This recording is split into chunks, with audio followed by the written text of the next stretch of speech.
Hello student, natural phenomenon में आज हम लोग पढ़ेंगे लाइटनिंग। लाइटनिंग किसे कहते हैं, है ना। जैसे आकाश में हम लोग बिजली का चमकना कहते हैं, उसी को a bright flash of light seen in the cloud, है ना, इज कॉल्ड लाइटनिंग। अक्सर ये घटना बरसात के दिनों में होती है, जब आकाश में बादल छाए रहते हैं, तब वहां पर ना तेज लाइट जो है ना, अचानक देखते हैं कि अचानक तेज लाइट उत्पन्न होती है।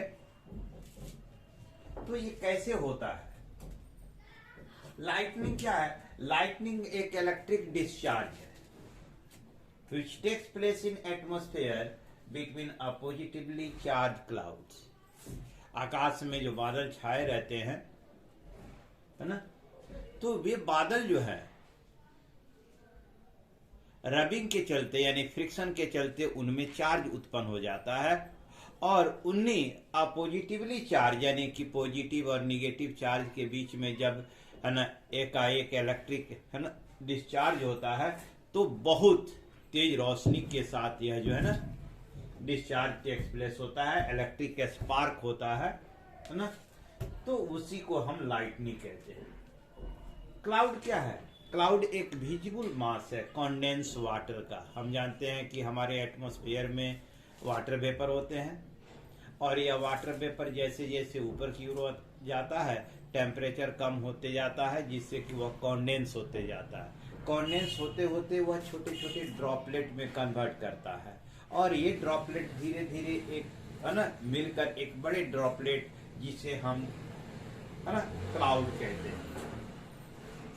This cloud is floating in the air. ये क्लाउड जो है हवा में तैरते रहते हैं, क्योंकि आकाश में भी विंड है, हवा चलती रहती है, और इसी हवा के साथ ये फ्लोटिंग क्लाउड्स, ये क्लाउड्स भी जो है इधर से उधर जो है ना तैरते रहते हैं। जब यही क्लाउड हेवी हो जाता है, बहुत भारी होता है, यानी कि ह्यूज ड्रॉपलेट बन जाता है, छोटी छोटी बूंदे बनकर एक ह्यूज ड्रॉपलेट में कन्वर्ट करती हैं, है ना, डार्क हो जाता है, तब इसे हम रेन क्लाउड कहते हैं। रेन यानी जिसे कहते हैं जब आकाश में बादल बिल्कुल काले दिखते हैं, तो हम कहते हैं कि बारिश होने वाली है।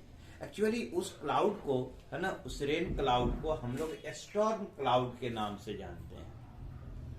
उस क्लाउड को हम स्टॉर्म क्लाउड के नाम से जानते हैं। तो जब कभी भी आकाश में इस तरह के स्टॉर्म क्लाउड डेवलप होते हैं, चूंकि विंड होता है आकाश में, तो winds due to the strong wind, जो स्ट्रॉन्ग विंड होते हैं जो मूविंग द अपवर्ड, जो ऊपर की ओर मूव करता है ना, थ्रू द क्लाउड, जो आकाश में बादल छाए होते हैं, बादल से होकर जब ये गुजरता है, ठीक है, तो उस बादल के अंदर जो ड्रॉपलेट होते हैं उनमें आपस में रबिंग होती है, घर्षण होता है, यानी फ्रिक्शन होती है, ठीक है ना।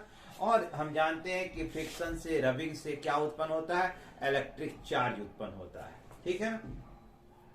जब एक दूसरे से रबिंग करते हैं, तो इस रबिंग के कारण उन पर, चूंकि एक छोटे छोटे ड्रॉपलेट तो नहीं, ह्यूज अमाउंट में है, तो उन पर जो चार्ज भी जो पैदा होता है वह ह्यूज अमाउंट में होता है, extremely large. This is the cloud, यह क्लाउड है। इसी के अंदर जो ड्रॉपलेट होते हैं, है ना, ये जो ड्रॉपलेट होते हैं, ये ड्रॉपलेट जो है ना विंड्स के कारण जो है आपस में फ्रिक्शन करते हैं, और इसी फ्रिक्शन के कारण उन पर क्या हो जाता है? चार्ज डेवलप कर जाता है, ठीक है ना। तो जब ये चार्ज जो है डेवलप कर जाता है, किसके कारण? फ्रिक्शन के कारण, ठीक है। तो हमने क्या देखा कि जब इस ड्रॉपलेट के बीच में फ्रिक्शन होती है, तो फ्रिक्शन के कारण जो है चार्ज उत्पन्न होता है, ठीक है। तो ड्रॉपलेट जो होते हैं वे चार्ज हो जाते हैं, ठीक है।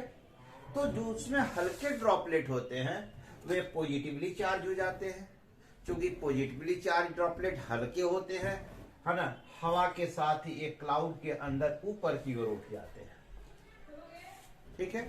तो ये पॉजिटिवली चार्ज ड्रॉपलेट जो होते हैं वह क्लाउड के अंदर क्या हो जाते हैं? ऊपरी भाग में चले जाते हैं।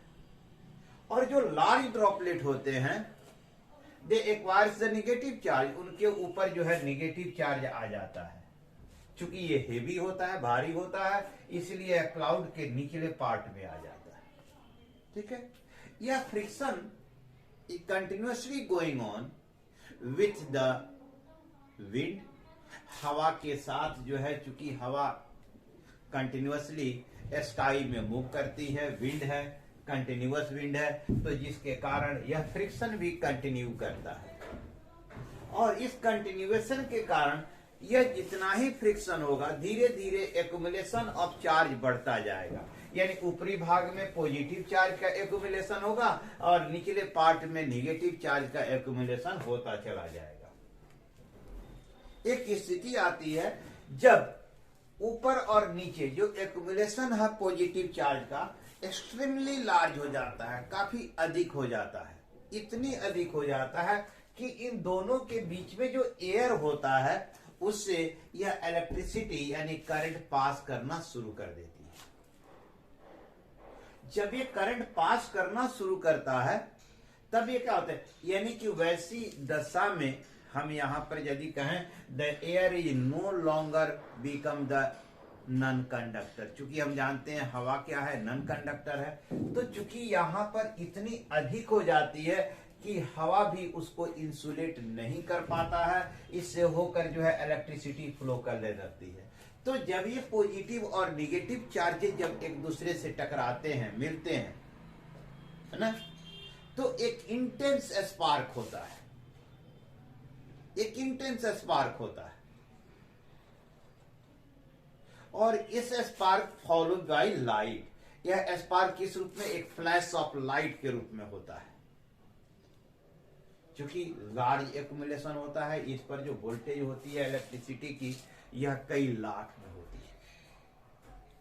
तो जब ये एक दूसरे से, है ना, मिलते हैं तो इतनी अधिक डिस्चार्ज के फलस्वरूप यानी इलेक्ट्रिक स्पार्क होता है, जो डिस्चार्ज होता है वह इलेक्ट्रिक स्पार्क है। वह इलेक्ट्रिक स्पार्क इतना इंटेंस होता है, इतनी अत्यधिक उसके पीछे इंटेंसिटी होती है कि इतनी तीव्र लाइट पैदा होता है, और इसी को हम कहते हैं लाइटनिंग कहते हैं। इसी को हम क्या कहते हैं, लाइटनिंग कहते हैं।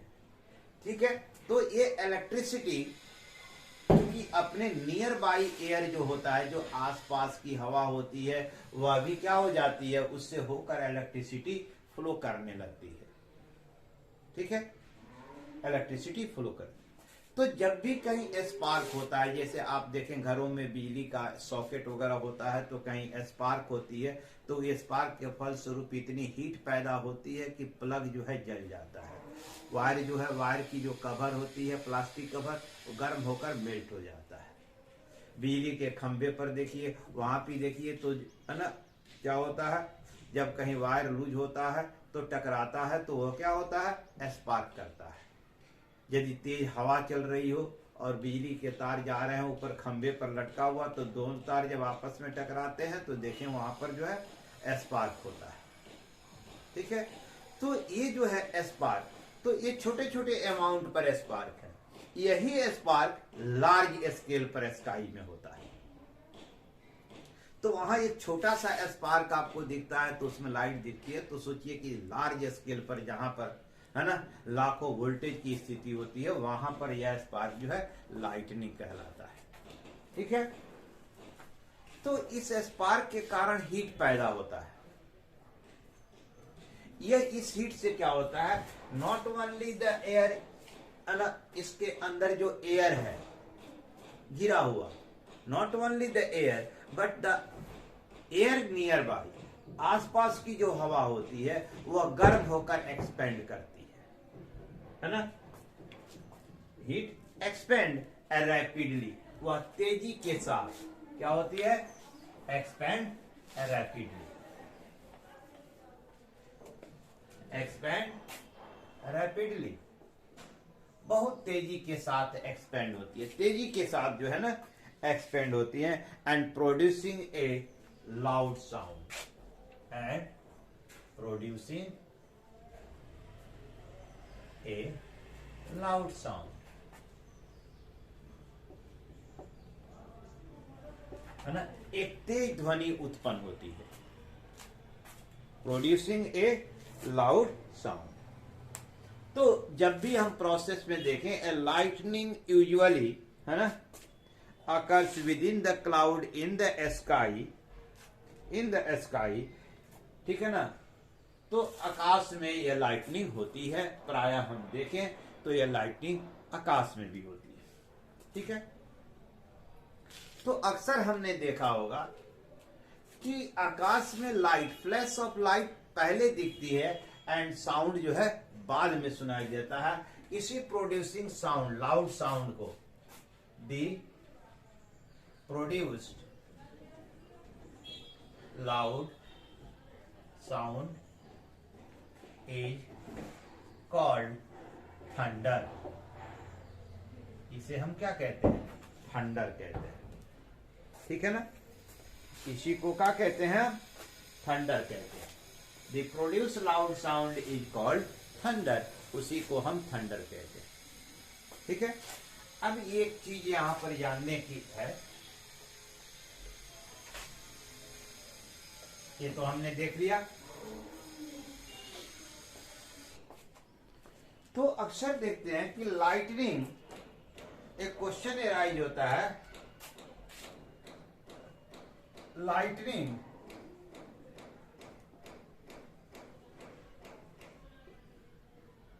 Scene first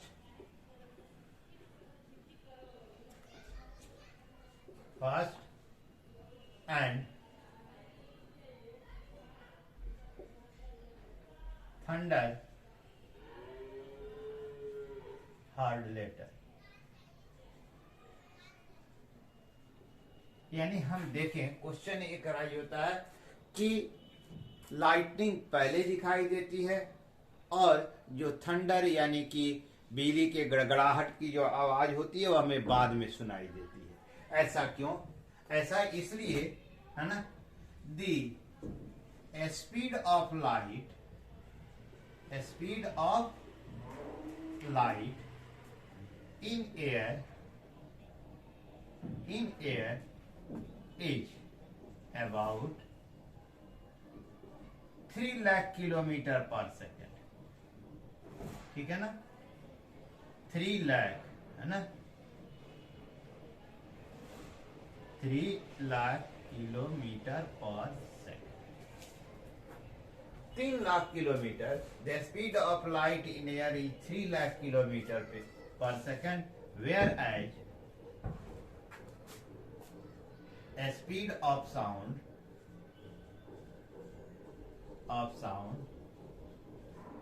in air is 344 metre per second, ठीक है। यानी प्रकाश की जो गति होती है, लाइट की जो गति होती है, वह 1 सेकंड में 3 lakh kilometre, 3 lakh kilometre, 3 lakh kilometre, 3 lakh kilometre प्रति सेकंड होती है। जबकि साउंड की जो स्पीड होती है हवा में, वह लगभग 344 मीटर पर सेकंड होती है, 344 मीटर पर सेकंड। यही कारण है कि लाइट हमारी आंखों तक पहले पहुंचती है और साउंड हमें बाद में सुनाई देता है, ठीक है। साउंड हमें क्या सुनाई देता है? इसलिए light seen fast, light seen fast and sound heard later,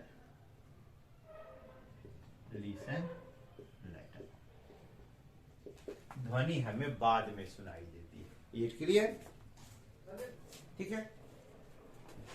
the lightning, अब हमें देखें, द लाइटनिंग यूजुअली अकर्स, है ना, with in the cloud in the sky, है ना, जिसे हम सीट लाइटनिंग कहते हैं, seat lightning,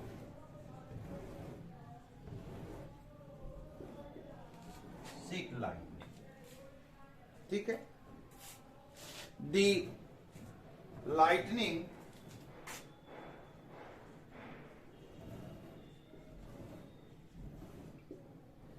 usually occurs in cloud, है ना, usually occurs within cloud,